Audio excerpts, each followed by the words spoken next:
నమస్తే, welcome to mid day debate. This is Sumitra. చారానా కోడికి బారానా మసాలా, ఈ సామెత మనందరికీ తెలుసు కదా.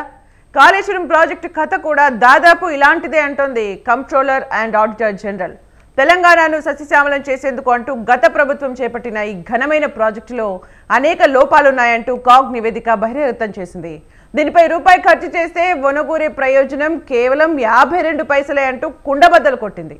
అంతేకాదు రీడిజైనింగ్తో కాంట్రాక్టర్లకే ఎక్కువగా ప్రయోజనం చేకూరిందని, అసలు డిపిఆర్ సిద్ధం కాకముందే అనేక కాంట్రాక్టులు కట్టబెట్టారని తెలిపింది. ఇంతకీ కాళేశ్వరంతో రాష్ట్రానికి లాభమా నష్టమా? కుంగిన మేడిగడ్డతో ప్రజాధనం వృధా అయినట్లేనా? కాగ్ నివేదికపై బీఆర్ఎస్ నాయకుల సమాధానం ఏంటి?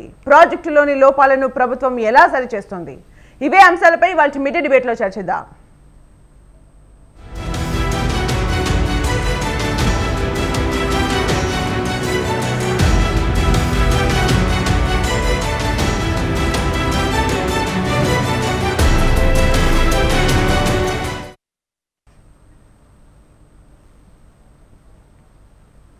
ఇక ఈ అంశంపై చర్చించడానికి మనతో పాటు జూమ్ లో యాడ్ అవుతున్నారు ప్రముఖ విశ్లేషకులు ఉప్పల లక్ష్మణ్ గారు. నమస్కారం సార్. నమస్తే అమ్మా. అలాగే బీఆర్ఎస్ రాష్ట్ర నాయకులు కొట్టపాటి నరసింహనాయుడు గారు. నమస్కారం అండి నరసింహనాయుడు గారు. నమస్తే సార్, ముందుగా మీరు చెప్పండి సార్ లక్ష్మణ్ గారు, అంటే అసలు కాళేశ్వరం ప్రాజెక్ట్ ని సక్సెస్ అనుకోవాలా, ఫెయిల్యూర్ అనుకోవాలా, అసలు సరిదిద్దే పరిస్థితులు ఉంటాయా? కాగ్ నివేదిక తర్వాత కొత్తగా ఏమైనా తెలిసిందంటే ఫస్ట్ నుంచి కూడా కాళేశ్వరం ప్రాజెక్టు చేపట్టినప్పటి నుంచి కూడా చాలామంది విశ్లేషకులు, ఎక్స్పర్ట్స్ కూడా ఇందులో ఉన్న లోపాలను సరి చేసుకోమని చెప్తూ నివేదికలు ఇస్తూ వచ్చారు. కాగ్లో కొత్తగా తెలిసింది ఏమైనా ఉందా? అంటే ఇప్పుడు కాగ్ నివేదిక మొత్తం కూడా అవి కాంట్రాక్టర్కు మేలు, అంటే కాంట్రాక్టర్ సంస్థలకు మేలు చేకూర్చే విధంగానే పనులు జరిగాయి అన్నది చెబుతూ, ఏ ప్రాజెక్ట్ అయినా కూడా ఖర్చు పెట్టేది ఎంత, రాబడి ఎంత అనేది చూసే ఆ ప్రాజెక్టులకు ఖర్చు పెడతారు. డిపిఆర్ దాని మీదనే ఆమోదం తెలుపుతుంది. కానీ ఇక్కడ ఖర్చు పెట్టిన దానికి ఆదాయానికి సంబంధం లేని పరిస్థితి వచ్చింది. మరి వాళ్ళు నివేదికలో ఫస్ట్ చూపించినప్పుడు మనం రూపాయి ఖర్చు పెడితే రూపాయిన్నర, అంటే ₹1.52 ఆదాయం వస్తుంది అని రిపోర్ట్లో చూపించినప్పటికీ ప్రస్తుత పరిస్థితులను బట్టి చూస్తే రూపాయికి 52 పైసలు అంటే రూపాయి నష్టం వస్తున్నది. ఇలా నష్టం వచ్చేటువంటి ప్రాజెక్టులను చేపట్టడము కరెక్ట్ కాదు అన్నది కాగ్ యొక్క నివేదిక. సరే, కాగ్ అన్నది ఏంటంటే జరగకముందు హెచ్చరించే సంస్థ కాదు, జరిగిన తర్వాత లోపాలు ఏం జరిగాయి, అందులో నష్టం ఏం జరిగింది, దుర్వినియోగం ఏం జరిగింది, అనవసర ఖర్చులు ఎక్కడ పెట్టారు, ఇవన్నీ కూడా కాగ్ చెప్తుంది. ఈ ప్రాజెక్ట్ అని కాదు, ఏ అంశంలోనైనా కూడా చెప్తుంది. ఇప్పుడు ఈ అంశంలో చెప్పినప్పుడు ఇక్కడ దాదాపు 1,00,00,000 కోట్లు కాకుండా మళ్ళీ 40,000 కోట్ల అదనంగా కూడా, అంటే వడ్డీ అవుతుంది 1,00,000కు. మరి ఇంత ఖర్చు పెట్టి కట్టినప్పుడు ఆ విధానము చూస్తే, ఆ రీడిజైనింగ్ చేసిన విధానం కానీ, అసలు డిపిఆర్ ఆమోదం అంటే డీటెయిల్డ్ ప్రాజెక్ట్ రిపోర్ట్ డిపిఆర్ ఆమోదం పొందకముందే కాంట్రాక్టర్ సంస్థలకు పనులు అప్పగించడం విధానం కానీ, అలాగే పైపులు మోటార్లు కొనుగోలు విషయంలో అవినీతి జరిగింది అనే విషయంలో కానీ, మరి డ్యాముకు అయ్యే ఖర్చు, అంటే విద్యుత్ ఖర్చు ఎంత అవుతుంది అనే దాని మీద కానీ చూస్తే ఖచ్చితంగా ఇది పెద్ద ఎత్తున ఇందులో అవినీతి జరిగిందని ఎవరైనా చెప్పక తప్పదు. ఇంత పెద్ద అవినీతి జరుగుతున్నదని ప్రతిపక్షాలు గోల పెట్టినా కూడా ముఖ్యమంత్రి గారు ఇది నా కలల ప్రాజెక్టు, నేను అక్కడ కుర్చీ వేసుకొని కూర్చొని మంచం వేసుకొని పడుకొని కట్టిస్తున్నా అని చెప్పి ఆయన కేవలం అంత తన మీద వేసుకొని దాని నిర్మాణం చేపట్టించాడు. ఇప్పుడు అధికారులు ఏమంటున్నారు, ముఖ్యమంత్రి గారు ఇష్టానుసారము మేము పనులు చేయాల్సి వచ్చింది, మేము చేశామన్న విధంగా వాళ్ళు మాట్లాడుతున్నారు. అంటే టెక్నికాలిటీ కానీ డిజైనింగ్ కానీ ఇవన్నీ కూడా సాధ్యాసాధ్యాలు నిపుణుల యొక్క నివేదికల మీద కాకుండా ముఖ్యమంత్రి గారు ఆయనే ఒక పెద్ద నిపుణుడైపోయి ఆయన ఇష్ట ప్రకారం కట్టించాడని దాని అర్థం. ఇక్కడ ఈ కట్టిన దాంట్లో అవినీతి జరగడానికి ఎక్కువ ఆస్కారం ఉంది. డిజైనింగ్ లో కూడా పెద్ద ఎత్తున జరిగింది, కొన్ని అనవసర పనులు కూడా జరిగాయి అనేటువంటి వాదన. సరే, వాళ్ళ డీటెయిల్ రిపోర్ట్ మనం దాంట్లో చూసుకున్నప్పుడు ఏమైపోతుంది, ఖచ్చితంగా వాళ్ళు ఇప్పుడు ఆ ప్రాజెక్టు స్వరూపం ఏంది, సాగునీటికి కాకుండా తాగునీటికి, పరిశ్రమల అవసరాలకు, అలాగే చెరువుల్లో నింపి చేపల పెంపకం చేపట్టడానికి, ఇలా ఇన్ని రకాలుగా ఈ ప్రాజెక్టు ప్రయోజనం ఉంటుంది. కాబట్టి దీని వలన ఆదాయం పెరుగుతుంది అన్నది దాని ఉద్దేశం. మరి ఆదాయం పెరుగుతుందా అన్నప్పుడు ఇక్కడ ఆదాయం ఏమి పెరిగేటువంటి పరిస్థితులు కనపడటం లేదు అన్నది కాదు చెప్తున్నది. చెప్తున్నప్పుడు మరి ఎందుకు రీడిజైన్ చేసి ఇంత పెద్ద ఎత్తున ఖర్చు పెట్టి నిర్మాణం చేపట్టారు అన్నది, ఇది ఏదో ఆషామాషగా తీసుకొని మళ్ళీ అధికార పార్టీ ఇప్పుడు దాన్ని వదిలేస్తే ఆ పాపం వాళ్ళకు కూడా చుట్టుకుంటుంది. అంటే లక్ష్మణ్ గారు, అంటే కాగ్ నివేదికను ప్రవేశపెట్టిన తర్వాత కాళేశ్వరం పైన చర్చ జరగకపోవడాన్ని కూడా మనము ఇక్కడ ఒకసారి అబ్జర్వ్ చేయాల్సిన పాయింట్. దాని గురించి ఎందుకు చర్చ జరగలేదు అనేది ఒకటి. ఎట్ ది సేమ్ టైం అవినీతి జరిగిన సక్సెసా ఫెయిల్యూరా అనేది కాగ్ నివేదిక తర్వాత ఎంత అవినీతి ఎంత జరిగిందో తెలుస్తోంది. అక్కడ మేడిగడ్డ అవన్నీ ఫిజికల్ గా చూసినప్పుడు ఫెయిల్యూర్ లా కనిపిస్తుంది. ఇక్కడ మనము మొత్తం ఫెయిల్యూర్ అని చెప్పలేము. ఎందుకంటే కొంత ప్రయోజనం ఉంది ఈ ప్రాజెక్టు వలన. ఇప్పుడు అనేక చెరువులు నింపారు, తర్వాత అండర్ గ్రౌండ్ వాటర్ పెరిగింది, కొంత వ్యవసాయ భూములకు నీరు అందింది, అలాగే తాగునీరు అందుతూ ఉన్నది. కాకపోతే ఏంటంటే ఫెయిల్యూర్ అనేది ఏం లేదు ఇందులో. ఫెయిల్యూర్ అనేది ఏంటంటే కేవలం ఎత్తిపోతల ద్వారా ఏదైతే కొంత చూపించారో, అందులో చేశారో వర్క్, దాని వలన కొంత నష్టం జరిగింది. అది పెద్దగా ప్రయోజనం లేదు అన్నది వాదన. గ్రావిటీ నుంచే ఎక్కువగా నిర్మాణాలు జరిగితే బాగుండేది అన్నది అందులో దుర్వినియోగం జరిగింది. నిధుల దుర్వినియోగం కోసమే కట్టారు. ఇప్పుడు పవర్ బిల్లు దానికి కట్టాలంటే 10,000 కోట్లు కావాలా? మరి ఏ విధంగా ప్రాజెక్టు మెయింటైనబుల్ అవుతుంది? దానికి ఖర్చు ఎక్కువైనప్పుడు, రాబడి తక్కువైనప్పుడు ప్రాజెక్టును మనం మెయింటైన్ చేయలేము కదా అన్నది వస్తుంది. అయితే మేడిగడ్డ ప్రాజెక్టు పిల్లర్స్ కుంగిపోయిన విషయంలో మాత్రము వివాదం ఉంది. ఏం చెప్తున్నారు? అది 3 పిల్లర్లు, అంటే 19, 20, 21 3 పిల్లర్లు కుంగాయి. అంటే ముందు ఆ సెంటర్లో ఉన్నటువంటి 20 పిల్లర్ పూర్తిగా కిందికి వంగిపోవడం వల్ల ఆ పక్కన ఉన్న 2 పిల్లర్లు కూడా ఇంకా కొంచెం కిందికి వంగాయి. దానికి కారణాలు ఏం చెప్తున్నారంటే, ఏదైతే కింద ఇసుక మేటలు ఉంటాయో నదిలో, ఆ ఇసుక మేటల యొక్క లోతు పరిణామాన్ని, అంటే ఎంత లోతుగా వెళ్ళి ఫౌండేషన్ వేయాలన్నా వేయకుండా తక్కువ లోతులోనే ఫౌండేషన్ వేశారని ఒకటి. అలాగే ఆ ఇసుక మేటలను కింద అండర్ సీపేజ్ దాన్ని సరిగా ఎస్టిమేట్ చేయకుండా ఫౌండేషన్ సరిగా వేయలేదు, నాణ్యత లోపం కూడా ఉందన్నది వాదన. అలా కాదు, అది ప్రకృతి పరంగా లోపల ఇసుక అన్నది సీపేజ్ జరిగి అక్కడ ఒకటి కుంగిపోతే దానివల్ల ఈ పక్కటి ఆ పక్కటి కుంగిపోయాయి అన్నది ఇంకొక వాదన. దానికి ఇప్పుడు ఏం చెప్తున్నారు? 3,000 కోట్లు ఖర్చు పెట్టి కట్టారు ఆ యొక్క మేడిగడ్డ ప్రాజెక్టు. 3,120 కోట్లు ఎంతో.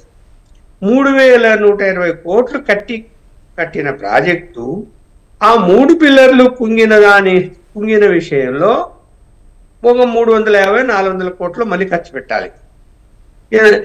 పెట్టి వాటిని పునర్నిర్మాణం చేయాలి. అది ఎవరు భరించాలా? కాంట్రాక్ట్ సంస్థ చెప్తున్నది, నాకు ఏదైతే నిర్మాణం అయిన తర్వాత గడువు పీరియడ్ ఉంటుంది, నిర్మాణం అయిన తర్వాత అంటే వర్క్ కంప్లీటెడ్ అని చెప్పి రికార్డు తయారు చేసి బిల్లు పేమెంట్ చేసిన తర్వాత అక్కడి నుంచి సంవత్సరంలోగా మళ్ళీ ఏదైనా ప్రాబ్లం వస్తే దాన్ని వాళ్ళు ఖర్చు అంటే కాంట్రాక్ట్ సంస్థే ఖర్చు పెట్టి చేయాలి, ప్రభుత్వానికి సంబంధం ఉండదు. ఆ పీరియడ్ 11 నెలలు అయిపోయింది, దాని తర్వాత కుంగిపోయింది, ఇది మాకు సంబంధం లేదు అని చెప్పి ఎల్ఎన్టీ సంస్థ లెటర్ పెట్టేసింది. ఎల్ఎన్టీ సంస్థ కాదు యాక్చువల్గా అది నిర్మాణం చేసింది, సబ్ కాంట్రాక్ట్ మెగా వాళ్ళు నిర్మించారు. ఇప్పుడు మెగా వాళ్ళ మీద డైరెక్ట్ యాక్షన్ తీసుకునే అవకాశం లేదు, ముందు ఎల్ఎన్టీ మీదనే తీసుకోవాలి, ఎల్ఎన్టీ వాడు మెగా వాళ్ళని తీసుకోవాలి. ఇప్పుడు ఎవరు నిర్మించాలి? ఇది మళ్ళీ పునర్నిర్మాణం చేపట్టాలి, మళ్ళీ 300-400 కోట్ల ఖర్చు అవుతుంది. ఎవరు నిర్మించాలి? మళ్ళీ ప్రభుత్వ ధనం దుర్వినియోగం అయినట్టే కదా ఇక్కడ. మళ్ళీ ప్రభుత్వం వాడేమో మేము కట్టమంటున్నారు కదా, వాళ్ళు కట్టమంటే రేపు నోటీస్ ఇస్తే వాళ్ళు కోర్టుకు కూడా పోతారు. ఎందుకు? అగ్రిమెంట్ అలా ఉంది. అగ్రిమెంట్ చేసుకునేటప్పుడు అలాగే వర్క్ కంప్లీట్ అయింది అని చెప్పి సర్టిఫికేట్ ఇచ్చేటప్పుడు అంత చెక్ చేసుకోవాలి కదా, చేసుకోకుండానే ఇచ్చేసారు కదా సర్టిఫికేట్ కంప్లీట్ అయిందని. ఇవన్నీ కూడా ఇక్కడ దర్యాప్తు సంస్థలు ఏవైనా ఇన్వెస్టిగేషన్ ఏజెన్సీ, ఇప్పుడు ప్రభుత్వం ఏమంటున్నది, జ్యుడిషియరీ ఎంక్వైరీ చేస్తామంటే, జ్యుడిషియరీ ఎంక్వైరీ అంటే రిటైర్డ్ జడ్జితో జరుగుతుంది, ప్రజెంట్ జడ్జితో చేయరు, రిటైర్డ్ జడ్జికి అప్పగిస్తుంది కోర్టు. అప్పగిస్తే రిటైర్డ్ జడ్జి వాళ్ళ యొక్క విధానాలు ఎలా ఉంటాయమ్మా, ఆ ఎంక్వైరీ ప్రాసెస్ 2 ఏళ్ళు 3 ఏళ్ళు నడుస్తుంది. నాకున్న అనుభవం చెప్తున్నా, అంత తొందరగా చేయరు. ఆ 2 ఏళ్ళు 3 ఏళ్ళు నడిస్తే వాళ్ళ ఫైండింగ్ ఇచ్చినాక అవును పలానా వాళ్ళది తప్పు ఉంది అని ఒక నిర్ణయానికి వచ్చారు అనుకుందాం. ఇవన్నీ కూడా ఫర్దర్ గా జరగాల్సిన విషయాలు. ఓకే, ప్రెజెంట్ మనం జరిగిన తర్వాత దాని మీద మళ్ళీ యాక్షన్ కూడా తీసుకోవాలి, మళ్ళీ కేసులు పెట్టాలి, మళ్ళీ పోలీసు వ్యవస్థ పోలీస్ ఏజెన్సీలే కదా మళ్ళీ చర్య, దాని బదులు ముందే పోలీస్ ఏజెన్సీలు చర్యలు తీసుకుంటే సరిపోతుంది కదా. వాట్ నెక్స్ట్ అనే దానిపైన ఇక్కడ బిగ్గెస్ట్ క్వశ్చన్ గా కూడా కనిపిస్తుంది. ఓకే, నరసింహానాయుడు గారు మీరు మాట్లాడండి, బీఆర్ఎస్ తరఫున మీరు మాట్లాడాల్సిన ఆవశ్యకత ఎంతైనా ఉంది. అట్ ది సేమ్ టైం మనతో పాటు కాంగ్రెస్ రాష్ట్ర నాయకులు మిట్టా నర్సయ్య గౌడ్ గారు కూడా యాడ్ అయ్యారు. నమస్కారం అండి నర్సయ్య గౌడ్ గారు. నమస్తే మేడం. నమస్తే. నమస్తే అండి. నరసింహానాయుడు గారు మీరు మాట్లాడండి. ఇప్పుడు మేడం అక్కడ మనకు మొత్తం కాళేశ్వరం ప్రాజెక్ట్ ని కేవలం మేడిగడ్డకి పరిమితం చేసి, కాళేశ్వరం అంటే మేడిగడ్డ అనే విధంగా ప్రభుత్వం ఏం చేస్తుండే 1,00,000 కోట్లు పెట్టిండ్రు, 94,000 కోట్లు అయినాయి. మేడిగడ్డ కాకపోయినా కాగ్ రిపోర్ట్ గురించి మాట్లాడదామా? ఇప్పుడు కాగ్ ఏది మేడం, కాగ్ అనేది కంట్రోలర్ అండ్ ఆడిటర్ జనరల్, వాళ్ళు కూర్చున్న కాడ పేపర్ మీద లాభాలు నష్టాలు లెక్కలు వేస్తారు. ఇప్పుడు ఈ రాష్ట్రంలోని 4 కోట్ల మంది ప్రజలకు, దాంట్లో సుమారుగా వ్యవసాయం మీద ఆధారపడినటువంటి 3 కోట్ల మంది ప్రజలకు నీళ్లు ఇవ్వడం కోసం ఉద్దేశించిన ప్రాజెక్ట్ అది. దానికి మరి మీరు ఇప్పుడు ఒక మనిషి మరి ఇప్పుడు మనం బయటకు వెళ్తే మా నర్సయ్య గౌడ్ గారు లీటర్కి 20 రూపాయలు పెట్టుకుంటున్నారు. మరి లెక్క పెట్టుర్రి, అది ఎత్తిపోసేది సంవత్సరంలో 400 టీఎంసీలు, అంటే దాదాపు 60 రోజులు, రోజు 3 టీఎంసీలు మొత్తం పూర్తయితే మరి 180 టీఎంసీలు కేవలం వర్షాకాలంలో తీసుకోవచ్చు అనేది ఉంది. దానికి మొత్తం 140 టీఎంసీలు వివిధ ప్రాజెక్టులలో, అంటే కాళేశ్వరం అంటే కేవలం ఏదో మేడిగడ్డ ప్రాజెక్టు కాకుండా మిగతా కట్టిన రిజర్వాయర్స్ ఉన్నాయి కదా, ఇప్పుడు మల్లన్న సాగర్ కావచ్చు, కొండపోచమ్మ సాగర్ కావచ్చు, ఇట్లాంటి అన్ని. అదే విధంగా గురించి కూడా చెప్తుంది, ఎన్జీఆర్టీ పర్మిషన్ లేకపోయినా అక్కడ భూకంపాలు వస్తాయని చెప్తున్నా గానీ దాని నిర్మాణం చేపట్టారు, కంటిన్యూ చేశారు. భూకంపాలు వస్తాయని ఎవరు చెప్పారండి? అదంతా ఇప్పుడు ఇంజనీర్లు ఇచ్చిన సలహా మేరకే. అది బ్యారేజీ, అది ప్రాజెక్ట్ కాదు మేడం. ప్రాజెక్ట్ కు బ్యారేజ్ కు తేడా ఉంటది. ప్రాజెక్ట్ అనేటిదేమో ఇంకా చాలా హైట్ లో చాలా ఎక్కువ కెపాసిటీ నీళ్లు నింపేటువంటిది ప్రాజెక్టు. ఇది కేవలం 14-15 టీఎంసీలు కూడా లేని బ్యారేజ్ మాత్రమే ఇది. ఎందుకంటే ఆ నీళ్లను మళ్ళా లిఫ్ట్ చేసి పైకి పంపడం కోసం ఉద్దేశించింది. అంటే అక్కడ ఒక్క బ్యారేజ్లో ఒక 2-3 పిల్లర్లు డ్యామేజ్ అయితే దాన్ని పునర్నిర్మించుకోవచ్చు. అంటే నేను చెప్పే ఉద్దేశం ఏంటంటే, బ్యారేజ్ని ఎప్పుడైనా కూడా ఇసుక మీదనే నిర్మిస్తారు. ఇసుకను మ్యాక్సిమం తీయగలిగినంత తీసి ఇసుక మీద నుంచి తీసుకొస్తారు. ఇంకా భూమిలో ప్రాజెక్ట్ అయితేనేమో ఇంకా లోతుకెళ్ళి నిర్మాణం మొదలవుతుంది. నాకు తెలిసినంత వరకు, నేను ఎక్స్పర్ట్ కాదు, ఇంజనీర్స్ నాకు ఇచ్చిన సలహా మేరకు నేను చెప్తున్నా. కాబట్టి బెనిఫిట్ కాస్ట్ రేషియో కేవలం 52 పైసలు అంటే దాన్ని ఎలా చూస్తారు మీరు? నేను అదే చెప్తున్నా మేడం, వాళ్ళ లెక్కలన్నీ కూడా 19 లక్షల ఎకరాలకు ఇది కొత్తగా మొత్తం నీళ్ళు ఇవ్వచ్చు అనేది వాళ్ళు వేసిన అంచనాలు. మేమేమంటున్నామంటే ఆల్రెడీ ఉన్న ప్రాజెక్టులు, ఇప్పుడు మాకు SRSP ఉంది, ఇప్పుడు అది 90 TMCల ప్రాజెక్టు చాలా సార్లు రానిరావు వాటర్. ఎందుకంటే దాని మీద గోదావరి మీద మహారాష్ట్రలో అనేక ప్రాజెక్టులు నిర్మించారు, దానికి రావు. కానీ అట్లాంటప్పుడు ఇది నింపుకోవడానికి ఇది వెసులుబాటు ఉంటుంది.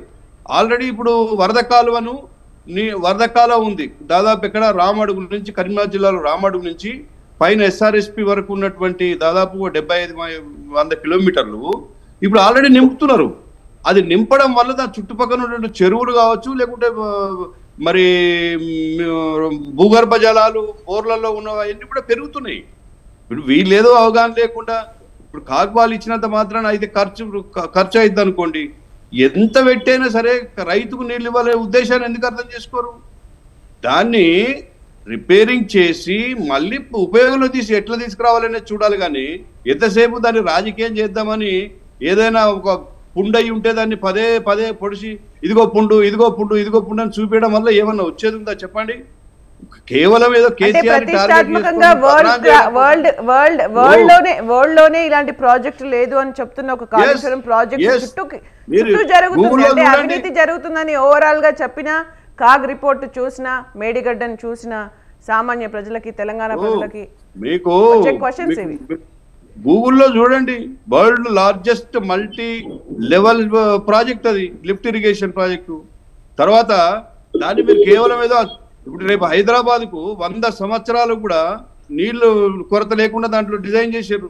15 TMCల నీళ్లు హైదరాబాద్కి తెచ్చుకోవచ్చు మల్లన్న సాగర్ నుంచి. మరి మల్లన్న సాగర్ నుంచే మంజీరాను ఎండిపోకుండా చేసుకోవచ్చు. గోదావరి మీద ఉన్నటువంటి శ్రీరామ్ సాగర్ కావచ్చు, అప్పర్ మానర్ కావచ్చు, లోయర్ మానర్ కావచ్చు, ఇవన్నిటికి కూడా నీళ్ళు ఇస్తున్నారు. వీళ్ళు ఎంతసేపు కొత్త ఆయకట్టు ఇప్పుడు కంప్లీట్ అయిందాన్నే చూపిస్తూ ఇంకా కాలువలు లేకుంటే ఇంకా నిర్మించాల్సింది ఉంది. కాబట్టి కొత్త ఆయకట్టు 19 లక్షలు ఉన్నదాన్ని 18 లక్షలు, ఆ 18 లక్షలు కన్సిడర్ చేస్తలేరు. ఇప్పటికే మనం అనేక సార్లు నింపి చూపించాం కదా. మొన్న కూడా మరి వర్షాభావం ఉంటే ఈ సీజన్లో నేను చెప్తున్నాను, నేను స్వయంగా వెళ్ళాను అక్కడికి. నేను కాళేశ్వరం వెళ్ళినా, SRSPకి వెళ్ళినా, రివర్స్ లో తీసుకొచ్చి SRSP నింపారు. అనేక సార్లు మిడ్ మానేర్ నింపారు. రేపు నిజంగా కరువు వచ్చినప్పుడు తెలుస్తుంది. ఇప్పుడు మనం ఇదే చర్చలో ఇదే పాల్గొన్న వాళ్ళందరూ కూడా అరే కాళేశ్వరం ఉంటే బాగుండేది అనేది రేపు మాట్లాడతారు. మీరు చూడండి ఎంత అవుతుంది అనేది. అంటే బీఆర్ఎస్ పార్టీ చెప్తోంది ఏంటి అంటే ఎంత ఖర్చైనా పర్వాలేదు, ప్రయోజనాలు మాత్రం ఉంటాయి దాని ద్వారా, అందుకే ఖర్చు పెట్టి ప్రజల మేలు కోసం, రైతుల మేలు కోసం, సాగునీరు, త్రాగునీరు కోసం, వాటన్నింటి కోసం శ్రమించి కడుతున్న ప్రాజెక్ట్, కట్టాల్సిన ప్రాజెక్ట్ అని చెప్తున్నారు. మీరేమంటారు? 100%. ఇప్పుడు నర్సయ్య గౌడ్ గారు మాట్లాడతారు. ప్లీజ్ వెయిట్ అండి నరసింహ గారు. ముందుగా మీకు ప్యానెల్లో ఉన్న పెద్దలకు వ్యూవర్స్ కు నమస్కారం. మిత్రుడు చెప్పిన ఇవన్నీ నేను స్పష్టంగా విన్నా. వాళ్ళు ఏమంటుండంటే అరే ఖర్చు అయిపోయినాయి, గంగలో పోసినాం, పోయినాయి, ఊరికే పోయినాయి అంటారు. ఏమండి పోయిందని వదిలిపెట్టి కొత్తగా ఏమైనా కట్టురు అన్నట్టు మాట్లాడుతున్నారు. వాస్తవంగా కొత్తగా ఏర్పడినటువంటి ఈ తెలంగాణ, మంచి మిగులు బడ్జెట్ తోటి ఉన్నటువంటి ఈ తెలంగాణలో ఈ సుమారు 94,000 కోట్ల రూపాయలు ఖర్చు పెట్టి అదనంగా వారు ఇచ్చింది కేవలం 1 లక్ష ఎకరాలకు మాత్రమే. ఇంత దారుణమైన ప్రాజెక్ట్ అంటే 1,00,000 కోట్లు, సుమారు 1,00,000 కోట్లు పెట్టి కడితే 1,00,000 ఎకరాలకి ఇవ్వడం అనేది ఎంత సమంజసమో వాళ్ళు చెప్పేదంటే మనకు అర్థమవుతుంది. రెండో ముఖ్యమైన విషయం ఏంటంటే కాగు నివేదికలో స్పష్టంగా కాగు నివేదికను లెక్కెందుకు చేయాలంటే అది స్టాట్యుటరీ బాడీ. వాళ్ళు ఇది కూడా ఇచ్చిన కాగు నివేదిక కూడా మీకు స్పష్టంగా చెప్పవలసిన విషయం ఏంటంటే 2022 31 మార్చి వరకు మాత్రమే ఇచ్చింది. ఈ పగిలిపోయినది కూడా ఇంకా ఇందులో కవర్ కాలేదు. అయినప్పటికీ కూడా వాళ్ళు ఏం చెప్తున్నారు స్పష్టంగా అంటే ₹1 ఖర్చు పెడితే రూపాయికి ₹5 రూపాయి 2 వచ్చేది కాకుండా కేవలం ₹1 ఖర్చు అయితే అందులో 52 పైసలు మాత్రమే వస్తుంది. అంటే మిగతా 48 పైసలు బూడిదలో పోసినట్టే లెక్క అనేది స్పష్టంగా తేల్చేసినారు. మరో ముఖ్యమైన విషయం ఏంటంటే ఎక్కడ పోయిందండి, 3 పిల్లర్లే పోయినాయంటే ఏమనుకోవాలండి? ఇవాళ ప్రాజెక్టు మొత్తం 3 పిల్లర్లు మనకు బయటికి కనిపిస్తే ఇటు సైడ్ అటు సైడ్ కలిపి మొత్తం ప్రాజెక్టే పోయింది. ఈ రోజు ఇసుక ఇప్పుడు నిన్న కూడా మనకు టీవీలో ఇవాళ కూడా చూసినాం మనము, వెనుక ఉన్న వాటరు పిల్లర్ల కింద నుంచి బయటికి ఉపికి వస్తా ఉంది. అంటే ఇది ఇసుకలో నుంచి వస్తా ఉందంటే వీళ్ళ అవినీతి ఏ రేంజ్ లో ఉందో మనకు అర్థమైతా ఉంది. ఈ రోజు 94,000 కోట్ల రూపాయలు ఖర్చు పెట్టినటువంటి ప్రాజెక్టుకు కేవలం 3-4 సంవత్సరాల కుంగిపోయినా కూడా దాన్ని సమర్థించుకోవడానికి ప్రయత్నం చేస్తా ఉన్నారు. ఎలా సమర్థించుకుంటారండి? తెలంగాణ ప్రజల కష్టార్జితం సొమ్మును తీసుకుపోయి బూడిదలో పోసి సగం జేబులో పోసుకొని సగం కాంట్రాక్టర్లకు ఇచ్చినటువంటి కేసీఆర్ ప్రభుత్వం ఏ రకంగా సమర్థించుకుంటుందని చెప్తా ఉన్నా. ఎవరిది లెక్కలేదు, కాగుది లెక్కలేదు, ప్రభుత్వం చెప్పిన లెక్కలు లెక్కలేదు. కేవలం కేసీఆర్ చెప్పిన తప్పుడు లెక్కలను పట్టుకొని ఎంత దూరం పోతారు మీరు? ప్రజలకు కనిపిస్తుంది కదా, అక్కడ 21 పిల్లర్ నెంబర్లు వరుసగా ఉన్నాయి కదా, అక్కడ పర్రెలు వాసినాయి కదా, నెర్రెలు వాసినాయి కదా, కూలిపోవడానికి సిద్ధంగా ఉన్నాయి కదా.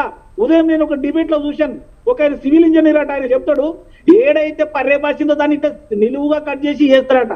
మరి ఇది ఎక్కడి జ్ఞానమో నాకు అర్థం కాలేదు. కేవలం వీళ్ళ దాహార్తికి మాత్రమే, వీళ్ళ అవినీతికి మాత్రమే కుప్పగూలిపోయినటువంటి ఈ ప్రాజెక్టును తెలంగాణ ప్రజలు కనులారా చూస్తా ఉన్నారు. కాబట్టి కేసీఆర్ కు రాజకీయ సమాధి తప్పనిసరి కడతారు. రెండో కీలకమైన విషయం ఏంటంటే, మేము ఏదో చేసిన ఊకే పొడుస్తున్నారంటే చేసిన తప్పు ప్రజలకు చెప్పాలి కదా. అదే మన చిన్న తప్ప ఒక 5,000 కోట్ల 3,000 కోట్ల ఇన్ని వేల కోట్లు 7,11,000 కోట్ల రూపాయలు అప్పు చేసినటువంటి కేసీఆర్ సర్కార్ అందులో 1,00,000 కోట్ల రూపాయలు తుంగలో దొక్కితే కూడా ఏమనొద్దా? అంటే ప్రజలు నోరు మూసుకోవాలనా? ఈయన చేసిందంతా ఓకే అనుకోవాలనా? కాబట్టి ఇంకొక విషయం మాట్లాడుతూ ఉన్నారు, ఇది 60 లక్షల మెట్రిక్ టన్నుల నుండి 3 కోట్ల మెట్రిక్ టన్నులకు పంట పెరిగిందంటే పెరిగిన మాట వాస్తవం, కానీ కేసీఆర్ పుణ్యం వల్ల పెరగలేదు. 18,000 బోర్లు ఉంటే అది 26,000 బోర్లకు పెరిగింది. బోర్ల కింద ఈ రోజు పండినటువంటి పంటను కూడా తన ఖాతాలో వేసుకొని వాళ్ళు చెప్తా ఉన్నారు తప్పితే కేసీఆర్ చేసినటువంటి కట్టినటువంటి ప్రాజెక్టు వల్ల 1,00,000 కోట్లు పోయి కేవలం 1,00,000 ఎకరాలకు 1,00,000 కూడా 94,000 95,000 ఎకరాలకు మాత్రమే నీళ్లు ఇచ్చినట్టుగా స్పష్టంగా చెప్తా ఉన్నారు. కాబట్టి ఒక్కటే చెప్తాను నేను, ఈ రోజు కేసీఆర్ గనుక తప్పు ఒప్పుకొని క్షమాపణ కోరుకోకపోతే వాళ్ళ పార్టీకి మనుగడనే ప్రశ్నార్థకంగా మారే ప్రమాదం ఉంది. ఇవాళ ఎంతమంది వచ్చి టీవీల ముందట ఎన్ని బాజాలు ఊదినా వాస్తవంగా ఆడ కనిపిస్తా ఉంది. ఆడ పవర్ పాయింట్ ప్రజెంటేషన్ లో అక్కడ వాళ్ళు ఇంజనీర్లు అంతా చెప్తా ఉన్నారు, మా మాట వినలేదని చెప్తా ఉన్నారు. ఇవాళ ఇంకా కొన్ని విషయాలు కూడా బయటకు వచ్చినాయి పేపర్లలో. ఈ రోజు వాళ్ళు డిపిఆర్ ఇచ్చింది, ఒక రకమైన డిపిఆర్ ఇచ్చి కట్టేటప్పుడు దాన్ని డీవియేట్ చేసిరని కూడా చెప్తా ఉన్నారు. కాబట్టి ఈ రోజు ఇసుక మేటలు కూడా కొట్టుకపోయే ప్రమాదం ఉందంటే, కింది నుంచి కూడా రాప్టర్స్ కూడా మొత్తం బ్లాకులు దూరంగా జరిగిపోయినాయి అంటే ఇంకా ప్రాజెక్టు పనికొస్తుందని చెప్పడం ఎలానండి? కాబట్టి ఈ రోజు కనుక వాళ్ళు నీళ్లు నింపితే గవర్నమెంట్ ఉన్నది కూడా మొత్తం కొట్టుకపోయే ప్రమాదం ఉంది. 3కు 3 సుందిళ్ళ గాని, అన్నారం గాని, మేడిగడ్డ గాని ఏ ప్రాజెక్టు కూడా పనికొచ్చే అవకాశం లేదు. వీటిని రిపేరు కనుక చేస్తే 1,47,000 కోట్ల పైచిలకు మొత్తం అంచనా వస్తుందని కూడా చెప్తా ఉన్నారు. కాబట్టి కట్టిన ప్రాజెక్టు కొన్ని సంవత్సరాల వరకు పటిష్టంగా ఉండాలి. అలాంటిది పోయి 3 సంవత్సరాలకి అది మొత్తం పోయింది. ఎన్నికల ముందట కేసీఆర్ ఏమన్నాడంటే ఒకవేళ కూలిపోతే అది ఎల్ఎన్టీ వాళ్ళే కడతారని అబద్ధాలు చెప్పిండు. మరి ఎల్ఎన్టీ వాళ్ళదేమో మాది పీరియడ్ అయిపోయింది కాబట్టి మాకు డబ్బులు ఇస్తే కడతామని వాళ్ళు కోర్టుకు పోయిండ్రు. అంటే ఇన్ని అబద్ధాలు చెప్పి ఇన్ని డబ్బులు మింగేసి ప్రజలను మొత్తం ముంచేసినటువంటి కేసీఆర్. రైట్, ఓకే నర్సయ్య గౌడ్ గారు. ఓకే అండి, లక్ష్మణ్ గారు మీరు చెప్పండి. అంటే మొత్తానికి 260 పేజెస్లో కాళేశ్వరంకి సంబంధించి కాగ్ చాలా విషయాలు చర్చించింది. అంటే డిపిఆర్ లేకున్నా 25,000 కోట్ల పనులు చేయడం అంటే అప్పులు తీర్చడానికి మళ్ళీ అప్పులు చేసేంత దుస్థితి రావడం, ఈ అప్పుల భారం 11 years ఉంటుంది అని కూడా కాగ్ చెప్తుంది. మరోవైపు బీఆర్ఎస్ వచ్చేసి డెఫినెట్గా దానివల్ల యూజ్ ఉంటుందంటే ప్రజల మేలు కోసం, రైతుల మేలు కోసమే ఇది చేశాము, నష్టం వచ్చినా పర్వాలేదు అనే టైప్లో మాట్లాడారు. మీరేమంటారు సార్? ఇప్పుడు ప్రాజెక్టు పూర్తిగా పనికిరాదని చెప్పలేము.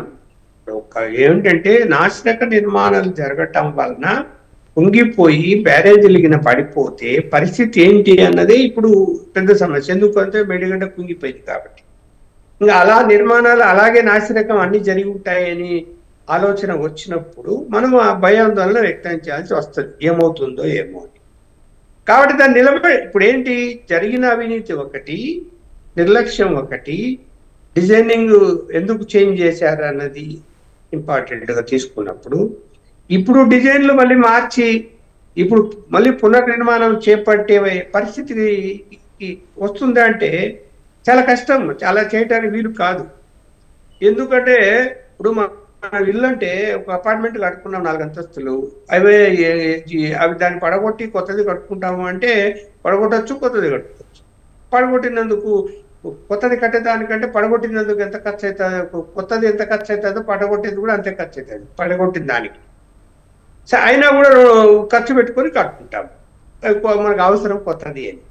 ఇప్పుడు ఇది అలా కాదు, 1,00,000 కోట్లు ఖర్చు పెట్టినటువంటి ప్రాజెక్టును మీరు దాన్ని రిమూవ్ చేయాలంటే కూడా మళ్ళీ ఎన్ని లక్షల కోట్లు ఎన్ని వేల కోట్లు కావాల్సి వస్తుంది?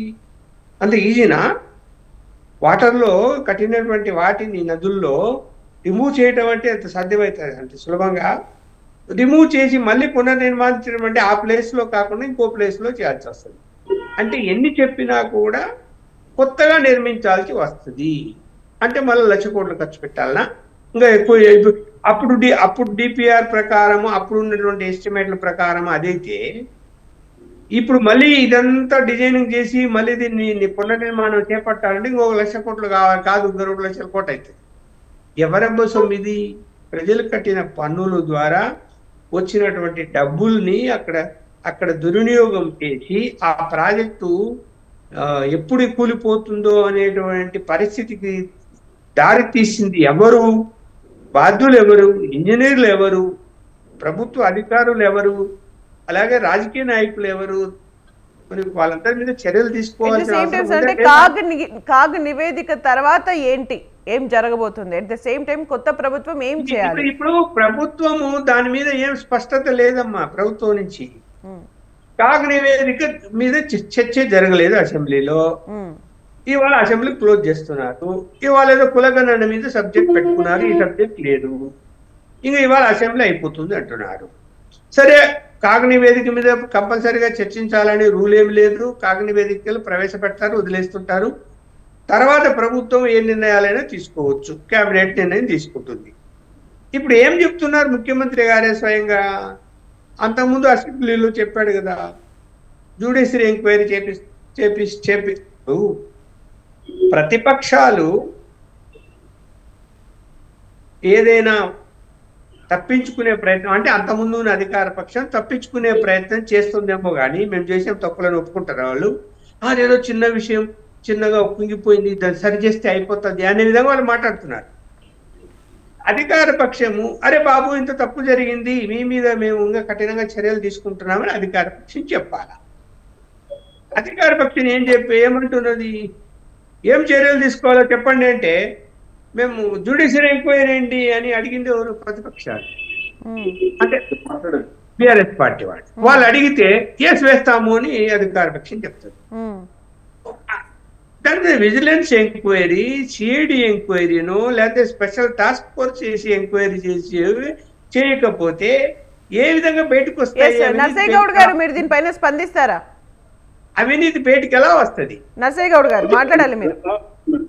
మేడం, నేనేమంటున్నా, ఇప్పుడు ఈ నివేదిక వల్ల కానీ లేకపోతే ఈ విజిలెన్స్ నివేదిక వల్ల కానీ అక్కడ ప్రాజెక్టులో ఏమి తప్పు జరిగినది కొంత సమాచారం వచ్చింది.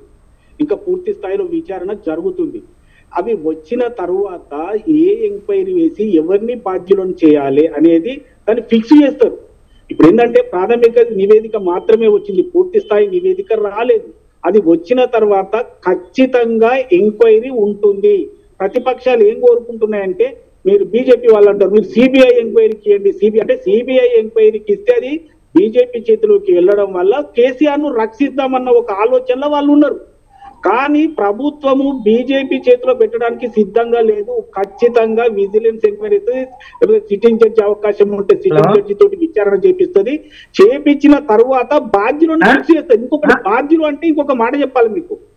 బాధ్యులు ఎవరు కనిపిస్తా ఉన్నారు ఇవాళ కేసీఆర్ గారు ఒకే మాట చెప్పారు, నా మెదడును కరిగిచ్చి చెంచలు తీసి నేను ఈ ప్రాజెక్టు డిజైన్ చేసి నేనే కట్టినా నా బ్రెయిన్ చైల్డ్ అని చెప్పుకునే కేసీఆర్ ఉన్నాడు. ఉన్నప్పుడు మన నీటిపారుదల శాఖ మంత్రి హరీష్ రావు గారు ఉన్నారు. వీరి ఆదేశాల ప్రకారమే అక్కడ ఇంజనీర్లు కానీ మిగతా స్టాఫ్ కానీ ఇక్కడ కాంట్రాక్టర్ కానీ పనిచేసిన చెప్తా ఉన్నారు. కాబట్టి మనకి ఏమర్థమైతా ఉందంటే ఖచ్చితంగా అక్కడ ఉన్నటువంటి ఇంజనీర్లనే కాకుండా కంపెనీనే కాకుండా ఇక్కడ ఆదేశాలు ఇచ్చినటువంటి కేసీఆర్ హరీష్ రావును కూడా ఖచ్చితంగా ఎంక్వైరీ చేయాలి, వాళ్ళను ఖచ్చితంగా తీహార్ జైలుకు పంపించవలసిన అవసరం ఉంది. అంతేగాని ఏదో గింతంత కుంగిపోయింది, గింతంత కుంగిపోదా, అప్పుడు ఆడ టేల్ పౌండ్ పోయింది, ఇక్కడ ఇది పోయింది, ఈ ముచ్చట్లు చెప్పడానికి ప్రయత్నం చేస్తా ఉన్నారు. అదే కాకుండా ఇది కాళేశ్వరం ప్రాజెక్ట్ అంటే ఒక మేడిగట్టనేనా, ఇంకా దానికి కాలువలు ఉన్నాయి, లేకపోతే పిల్లర్లు ఉన్నాయి, ఇంకా అవన్నీ ఇట్లా అంటే డైల్యూట్ చేయడానికి ప్రయత్నం చేస్తా ఉన్నారు. కానీ స్పష్టంగా కాంగ్రెస్ ప్రభుత్వం దీని మీద ఎంక్వైరీ తీసుకొని ఖచ్చితంగా బాధ్యులను కఠినంగా శిక్షించడమే కాకుండా రికవరీ కూడా చేయడానికి ప్రయత్నం చేస్తా ఉంది. ఖచ్చితంగా త్వరలోనే ఈ నిర్ణయాలు కూడా ప్రకటించబోతా ఉంది. కొంతమంది ఏమంటారు అంటే ఇమీడియట్లీ ఏదైనా ప్రకటిస్తే బాగుంటుంది. ప్రకటించవచ్చు, తొందరపడండి, కొద్దిగా దాని మీద చర్చ కూడా జరగాలి, పూర్తి వివరాలు కూడా రావాలి. కానీ సరి అయిన దిశలో ఎంక్వైరీ చేయాలి, సరి అయిన వ్యక్తులను కల్పిట్స్ ను పట్టుకొని శిక్షించాలి, రికవరీ చేయాలన్న ఆలోచనలో గవర్నమెంట్ ఉంది. రైట్. నరసింహనాయుడు గారు మీరు మాట్లాడంటే లక్ష్మణ్ గారు మాట్లాడుతూ కూడా చాలా విషయాలు చెప్పారంటే దాన్ని రీడిజైన్ మళ్ళీ చేయలేరు, ఇప్పుడున్న డిజైన్ని కంటిన్యూ చేసే పరిస్థితిలో కనిపించట్లేదు. మీరు మాత్రం చాలా కాన్ఫిడెంట్గా చెప్తున్నారు అది మొత్తం అందరికీ మేలు చేయడానికి అని చెప్పి చెప్తూ ఉన్నారు. అసలు మీరేమంటారు? లక్ష్మణ్ గారు మధ్యలో కొద్దిగా మరి ఆయన కొద్దిగా దాన్ని పూర్తిగా ఎందుకో కొద్దిగా డైవర్ట్ చేసిండ్రు. నేను చెప్తున్నా, వారే చెప్పారు మొత్తము కాళేశ్వరం ప్రాజెక్ట్ లో మేడిగడ్డకు 3,000 కోట్లు అయినాయి అని చెప్పారు. ఇప్పుడు దాంట్లో 2-3 పిల్లర్లు దాన్ని మళ్ళా రీబిల్డ్ చేయాలంటే 300 కోట్లు అయితే అని వారే చెప్పారు. ఇప్పుడు ఏమంటారు, ఇప్పుడు మాట్లాడేటప్పుడు అంటే మళ్ళా 1,00,000 కోట్లు పెట్టి దాన్ని మళ్ళా దాన్ని అంతా కూలగొట్టేసి కట్టాలంటే అని అంటున్నారు. కూలగొట్టి కట్టాల్సిన అవసరం లేదండి. నాకున్న నాలెడ్జ్ మేరకు నువ్వు మొత్తం ప్రాజెక్టే ఆ కాలేజ్ మేడిగడ్డ వరకే తీసుకోండి. మేడిగడ్డని మిగతా అన్ని ఇంకా 19 రిజర్వాయర్స్ ఉన్నాయి కదా, ఇంకా 200 టన్నెల్స్ ఉన్నాయి, సొరంగ మార్గాలు ఉన్నాయి, విద్యుత్ ఉత్పత్తి కేంద్రాలు ఉన్నాయి, మళ్ళా అక్కడి నుంచి మరి కెనాల్స్ ఉన్నాయి. అంటే అవన్నీ నిరుపయోగం అయిపోయినాయా? అంటే మనం ఎంతసేపు కూడా సమస్య ఏంది, ఆ సమస్యను అట్లనే దాన్ని నానబెడుతూ రోజు ప్రజలకు చూపిస్తూ దాన్ని ఎంక్వైరీ అన్నారు. వాళ్ళకు ముందే తెలుసు సిట్టింగ్ జడ్జితో న్యాయ విచారణ సాధ్యం కాదని. నాకు తెలిసి 20 ఏళ్లలో ఏ ఒక్క అంశం మీద కూడా సిట్టింగ్ జడ్జిని ఇచ్చిన దాఖలాలు లేవు. ఎందుకంటే వాళ్ళ దగ్గరనే వందల లక్షల సంఖ్యలో కోట్ల సంఖ్యలో కేసులు పేరుకుపోయి ఉన్నాయి. వాళ్ళు ఇవ్వరు. సాధారణంగా ఏదైనా గవర్నమెంట్ ఆఫ్ ఇండియా అడిగితే ఏదన్నా ఎక్స్ట్రాడినరీ సందర్భాలలో ఇస్తారు. కానీ తెలిసే దాని మీద దీన్ని ఇట్లా ఈ విధంగా రాజకీయ లబ్ధి కోసమే వాడుకుందామనే ఉద్దేశంతో కాంగ్రెస్ పార్టీ దీన్ని తేల్చడం లేదు. సరే తేల్చకండి, కానీ రోగికైతే చికిత్స చేయాలి కదా. అనుకుందాం మీరు అన్నట్టుగా కొద్దిగా అనుకోకుండా ఏదో జబ్బు జరిగింది, ఇబ్బంది అయింది, దానికి రిపేరింగ్ అయితే చేయాలి కదా, చేసి ఉపయోగంలోకి తీసుకోవాలి కదా. అవినీతి జరిగింది, అవినీతికి సాక్ష్యాలు ఇవన్నీ ప్రజల్లోకి వెళ్ళాలి. నివేదికలు వచ్చిన తర్వాతే మా చర్యలు ఉంటాయి. మేము మాట్లాడుకునే దానికి అవినీతికి ఏం సంబంధం నాకు చెప్పండి. ఇప్పుడు అక్కడ ఒక సంస్థకు కాంట్రాక్ట్ ఇచ్చాము, గ్లోబల్ టెండర్ పిలిచాము. ఎల్ఎన్టీ ఏమన్నా మామూలు అల్లాటప్ప సంస్థ కాదు, వాడికి వచ్చింది. సరే వాడు సబ్ కాంట్రాక్ట్ ఇచ్చిండా, ఏది ఇచ్చినా బాధ్యుడు ఎల్ఎన్టీ. మీరు ఎల్ఎన్టీకి ఇవ్వండి, నోటీస్ ఇవ్వండి, పిలవండి, వాడిని బాధ్యుని చేయండి.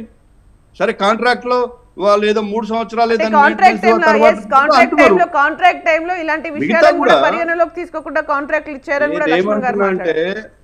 నేనేమంటున్నా అంటే దాన్ని ప్రజల ఆస్తి, దాంట్లో మనందరి శ్రమ ఉంది, ఉపయోగంలోకి తీసుకురావాలి అని చెప్తున్నా నేను.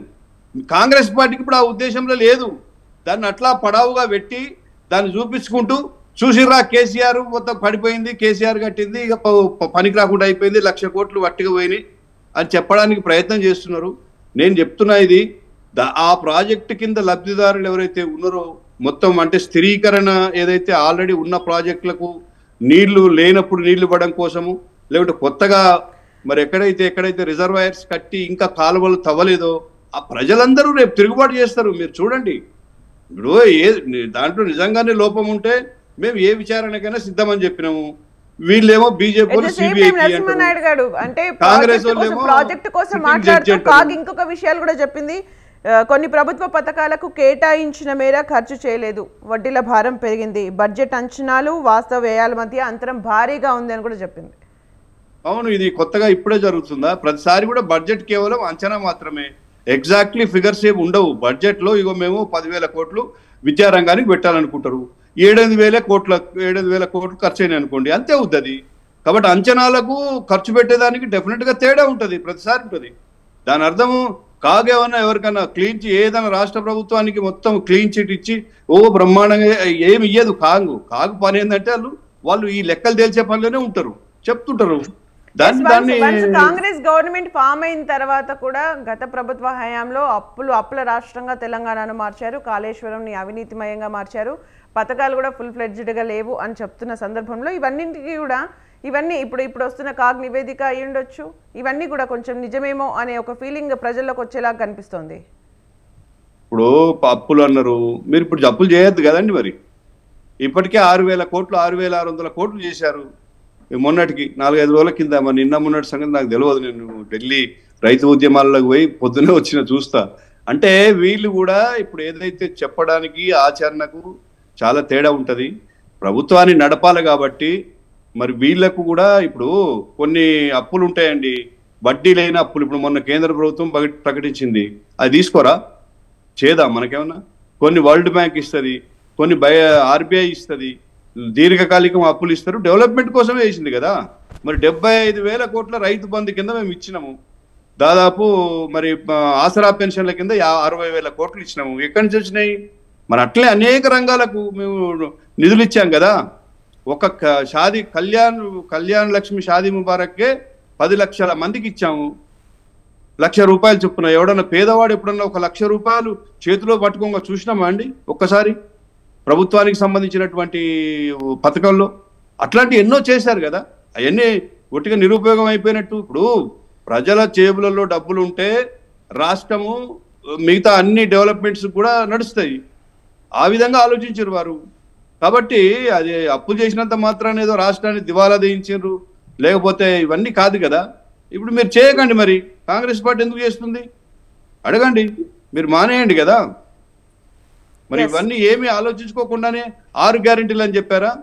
6 గ్యారెంటీలు అని చెప్పి 13 అంశాలను మీరు దాంట్లో పెట్టి ఏదో ఒకదాన్ని చేసి మొత్తం ఒక గ్యారెంటీ అయిపోయిందని చెప్తున్నారు.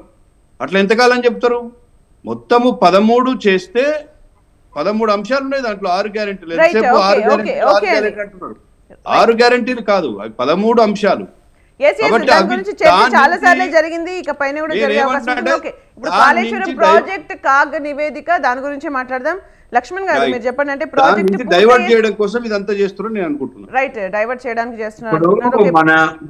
మన మిత్రుడు సరిగా అర్థం చేసుకోలే నేను చెప్పింది.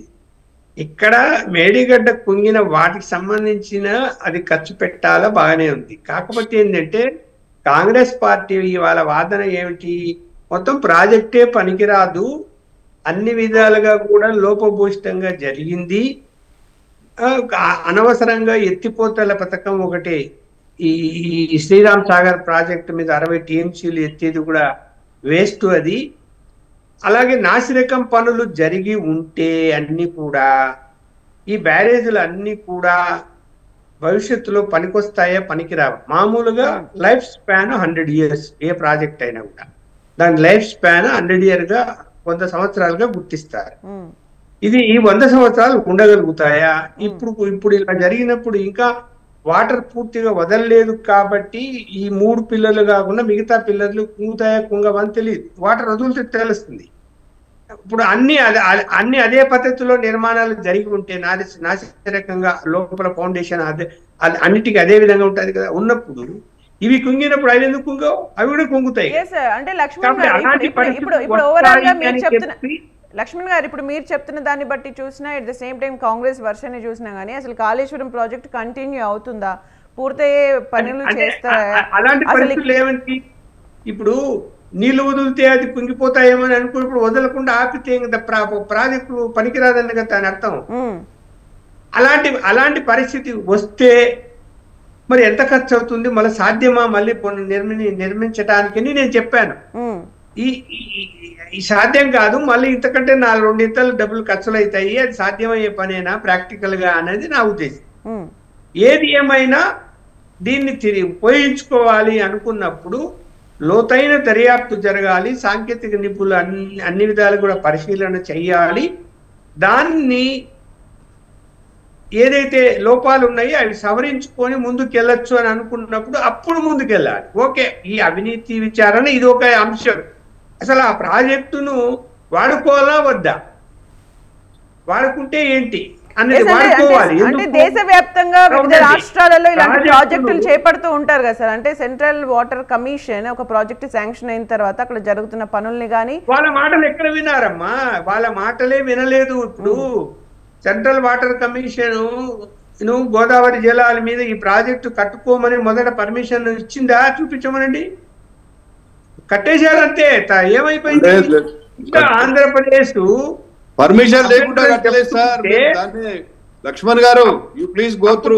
చంద్రబాబు నాయుడు గారిని ఒప్పించుకొని నువ్వు పోలవరం కట్టుకోసుకోవా, మేము పైన కాళేశ్వరం కట్టుకుంటామని మాట్లాడుకొని ఇల్లు దాని మీద కంప్లైంట్ లేకుండా నిర్మాణాలు చేపట్టారు. ఇప్పుడైతే కంప్లైంట్ పోయినాయి. ఇప్పుడు ఏం చెప్పాలి దానికి? ఇప్పుడు ఇక్కడ స్టేట్ ప్రాజెక్ట్ గా నిర్మాణం జరిగింది, అది కాదనలేదు వీళ్ళు. అది ఇందాక చెప్పాను కదా ఉదాహరణకు కూడా, అసలు డిపిఆర్ ఆమోదం పొందక ముందే కాంట్రాక్టర్లు పనులు అప్పగించారు అని దాదాపు 19,000 కోట్ల పనులు అప్పగించి పనులు జరిగిపోతున్నాయి.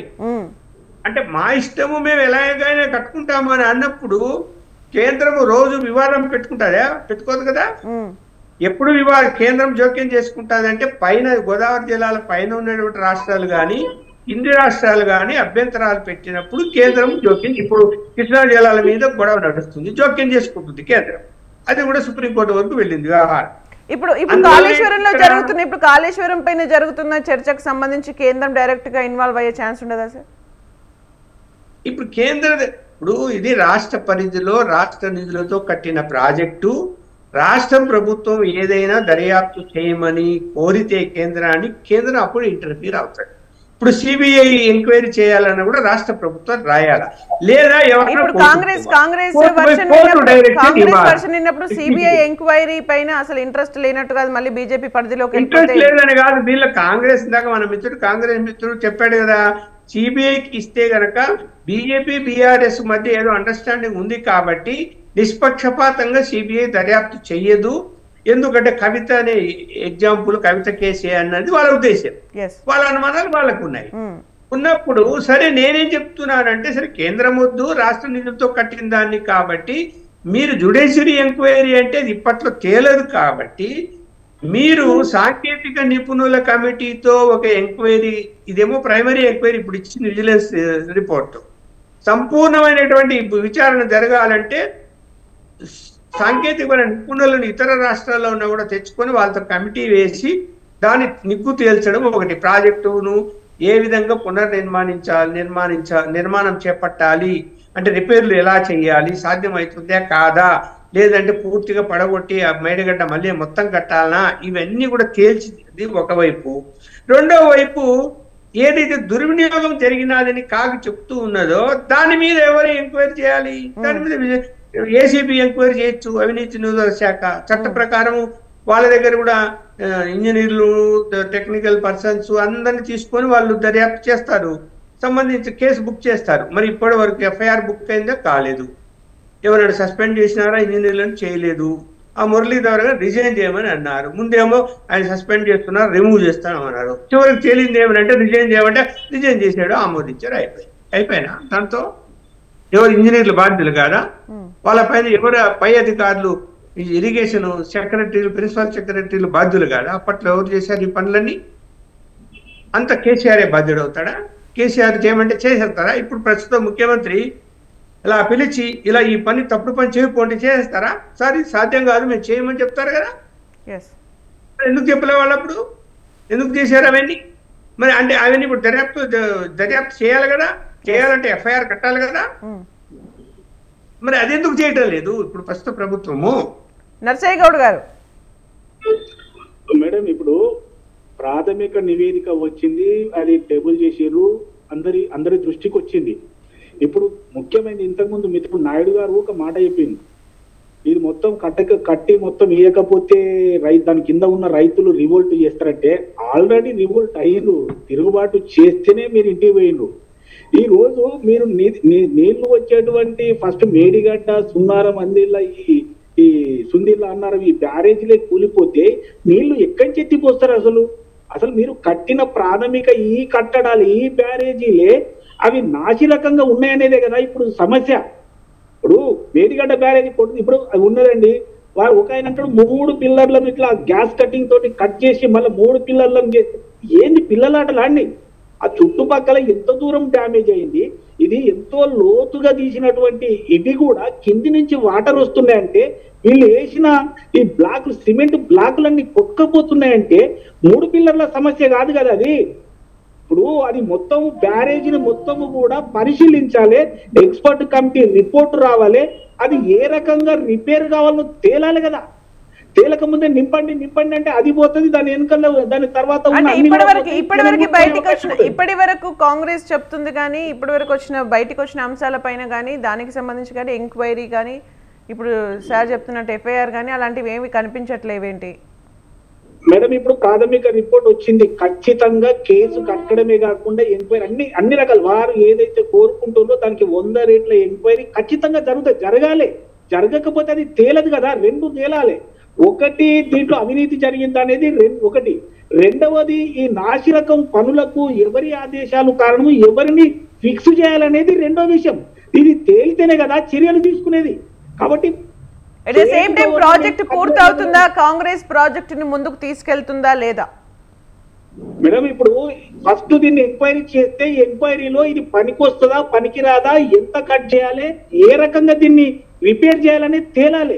తేలకుండా కేసీఆర్ చేసిన తప్పుడు పని ఈ ప్రభుత్వం కూడా తొందరపాటు చర్యలు చేస్తే మళ్ళీ పెట్టిన డబ్బులు కూడా పోయే అవకాశం ఉంది. కాబట్టి ఫస్ట్ ఎక్స్పర్ట్ కమిటీ ఇచ్చిన రిపోర్టు ప్రకారం అది ఫీజిబుల్ అవుతుందా పాజిబుల్ అవుతుందా కాదా తెలుసుకొని దాన్ని రిపేర్ చేయాల్సిన అవసరం ఉంది.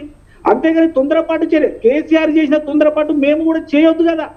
తర్వాత రైతులకు తీవ్ర నష్టం ఆల్రెడీ వాటిల్లింది. కాబట్టి అలాంటి వాటిల్లొద్దు, ప్లస్ లక్షల కోట్ల రూపాయలు బూడిదలో పోయొద్దు.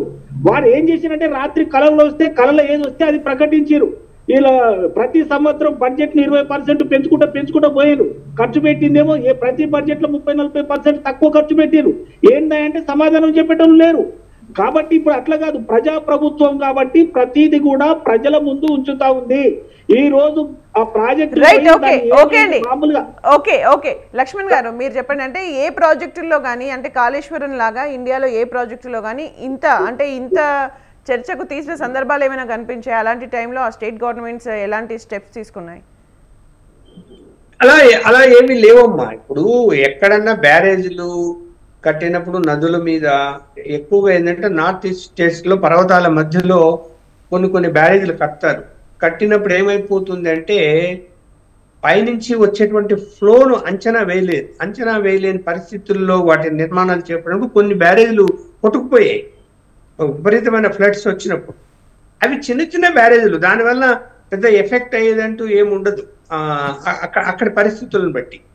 బట్ ఇక్కడ అలా కాదు, ఇది ప్రపంచంలోనే అసలు ఎక్కడా లేని నిర్మాణం, అతి పెద్ద ప్రాజెక్టు, తర్వాత ఎక్కువ అన్ని విధాలుగా ఉపయోగపడే విధంగా రూపొందించామని చెప్పుకున్నటువంటి పెద్ద ప్రాజెక్టు మరి ఇలా పనికిరాని దానిలాగా తయారైపోతే రైతులు నష్టపోతారు, ప్రభుత్వ ధనము దుర్వినియోగం జరిగింది. ఇప్పుడు చూడు మొత్తం ఓవరాల్ గా ఏం చెప్తున్నది నీ రిపోర్ట్ లో, అనవసర నిర్మాణాలు చేపట్టినందువలన 28,000 కోట్ల రూపాయలు వృధాగా ఖర్చు పెట్టారు అని చెప్తుంది. 28,000 కోట్లు అంటే ఏంటమ్మా, చిన్న విషయమా?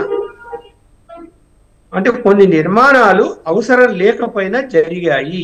ఎందుకు జరిగాయి? కమిషన్ కోసం, కక్కుర్తిపడి కాంట్రాక్టర్లు ఇచ్చే కమిషన్ కోసం అని కదా వాదన. మరి అవి ఎందుకు అవి నిర్మాణాలు చేపట్టారు అవసరం లేకున్నా కూడా? గ్రావిటీలో పోయేదాన్ని పంపింగ్ కు ఎందుకు తీసుకొచ్చారు? గ్రావిటీలో జరిగే ఖర్చుకు పంపింగ్ జరిగే ఖర్చుకు చాలా డబుల్ రెట్టింపు అయిపోయింది. ఇవన్నీ కూడా లోతైన కాంగ్రెస్ మిత్రులు చెప్పినట్టు లోతైన దర్యాప్తు జరగాలి. జరిగిన తర్వాత నిగ్గు తేల్చి జనానికి చెప్పాలి. ఓకే, ఇప్పుడు ప్రాజెక్టు ఎంతవరకు రైతులకు ఉపయోగపడుతుందంటే రైతులకు ఉపయోగపడుతున్నది కాదని నేను అన్ను. ఇప్పుడు ప్రజలకు సేవ చేసే అంశంలో, ప్రజలకు సౌకర్యాలు మెరుగుపరిచే అంశంలో ఇప్పుడు ఆర్టీసీలో మహిళలకు ఉచితంగా పెట్టారు, ఒక మంచి పని జరుగుతూ ఉన్నది. పేద వర్గాలు ఆ మహిళలు కూలి పని నాలి పని చేసేవాళ్ళు ఉచితంగా బస్సులో పోతే నెలకు 500 600 ఖర్చు వాళ్ళు మిగిలిపోతే సంతోషపడతారు. వాళ్ళ ఆ 500 రూపాయలు ఇంకో విధంగా ఖర్చు పెడతారు, కొనుగోలు శక్తి పెరుగుతుంది. ఇదంతా ఇది ఈ విధానం వేరు.